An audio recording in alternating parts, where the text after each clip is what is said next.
Money, money, money, money. Sometimes you got to have it. You guys know that song. Seahawks need some money right now, folks. Tyler Jones here. Thanks for stopping by here on this edition of Seahawks Today. We're talking salary cap moves. What does John Schneider need to do to go find some money for your Seattle Seahawks? We will examine a few different ideas. I got the documents of a few ideas for John Schneider to go get that cash in just a moment. We'll go over them here on today's show. Before we do, the sub-battle continues all month long between Seahawks Today and the 49ers Report. As you can see, 49ers Report with a bit of an edge, but we are very, very close, folks. For the latest happenings in your Seattle Seahawks all off-season long, from daily news and rumors, live shows every Wednesday, and when the season starts, we're going to be live for every game as well with watch parties. We are your Seahawks headquarters. Subscribe now for free. Never miss a moment. Stay up to date with your favorite team. We got you covered here on Seahawks Today.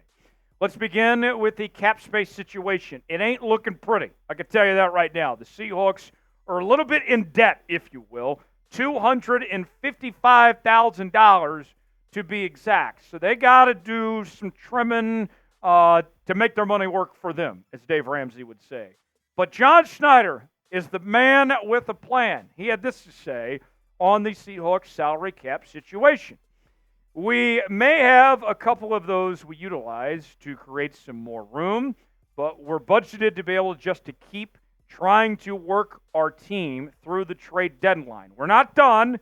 We try to budget all the way through. So what does all of that entail of what's ahead for the Seahawks? Well, let's start with the upcoming extension candidates, if you will.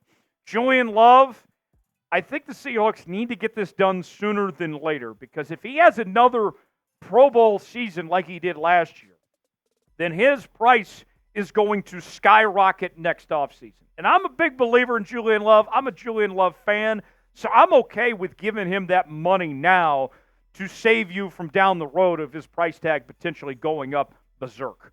DK Metcalf, also an extension candidate as well. DK, I think that all this idea that we've seen about potentially trading him and all that is, just a bunch of hogwash, if we're going to be honest with you. DK's not going anywhere. He's the franchise player of this Seahawks team, the face of this franchise for a number of years, and he's already proven himself to be one of the top receivers in this league. Might as well pay him and lock him up for the foreseeable future. And then there's the young star Boye Mafe, who led the Seahawks in sacks last season, broke the franchise record for most consecutive games with a sack.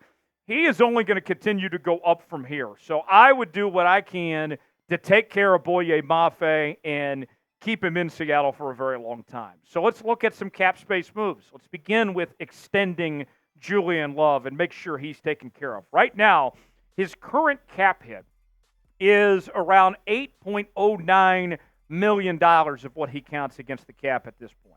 Not bad, right? But you look at what his potential contract could look like. I was thinking about a guy like Kyle Duggar, for example, of the New England Patriots, and I think it could be very similar to what Kyle Duggar got. Kyle Duggar got about 4 years, $66 million. Julian Love's better than Kyle Duggar is. I think he's worth more than Duggar. Not a whole lot more, but I think about 4 years, $70 million for Julian Love. It sounds like a lot of money, I understand, but when you compare him to the rest of the market, it makes sense to pay Julian Love that money to keep him in Seattle. Julian Love had a Pro Bowl season in 2023, his first year in Seattle, and with Quandre Diggs and Jamal Adams gone, he is the guy leading that safety room. You bring in Rayshawn Jenkins. I'm pretty excited about Rayshawn Jenkins as well, but this is Julian Love's unit now. He's going to be the one leading the way, and you look at the statistics. He was fantastic last year. 123 tackles, 4 interceptions. The year prior in New York, 2 interceptions, 124 tackles. And with what we've seen, the track record from Mike McDonald of these safeties that he's worked with, from the Kyle Hamiltons to the Marcus Williams to the Geno Stones of the world, there's no reason to think that Julian Love won't excel in this Seahawks defense and go up even another level from here. So what do you guys think? Is it time to extend Julian Love? I say yes. What do you say? Answer our pinned comment today. Let us know what you think. Y for yes, N for no. if the Seahawks should extend Julian Love. Number 2, extend DK Metcalf. I'm not trading DK. I'm not interested in that at all. I am all in on paying DK the money that it takes. And you look at his current cap hit, $24.5 million.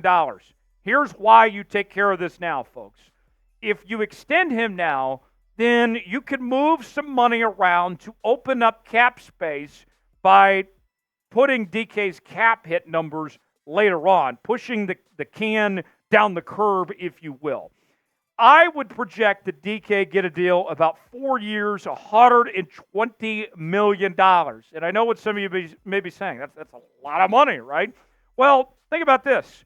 St. Brown, the Lions receiver, got paid similar cash. And I'm taking DK over St. Brown any day if you give me the choice between those two receivers. So for me, if I can have a guy like DK right in the prime of his career, lock him up for the next 4 years, then I'm in really good shape. I'm willing to pay that money. There's no reason for me to believe that DK is going to have some fall off here. I think he and JSN are clearly the futures of this Seahawks receiving core for years to come. And I would say this too, folks. You look at what DK Metcalf did last year, even with Geno Smith being injured at times and having to play with Drew Lock and the inconsistencies on the offensive line and all that, DK still delivered, right? Over 1,100 yards, 8 touchdowns, had a career high in yards per catch, 16.9 yards per catch with 66 catches.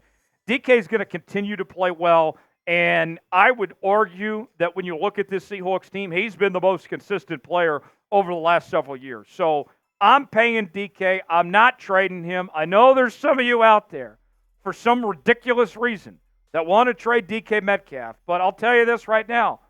The wide receiver trade market isn't what it used to be from what it was a year or two ago. You're not going to get what you probably would like to get out of a potential trade for DK. So I'm not trading DK. I'm keeping him around. What do you guys think? Type T for trade, P for pass, if you would trade DK or not. One guy that isn't going anywhere is one of the newest members of your Seattle Seahawks, Byron Murphy.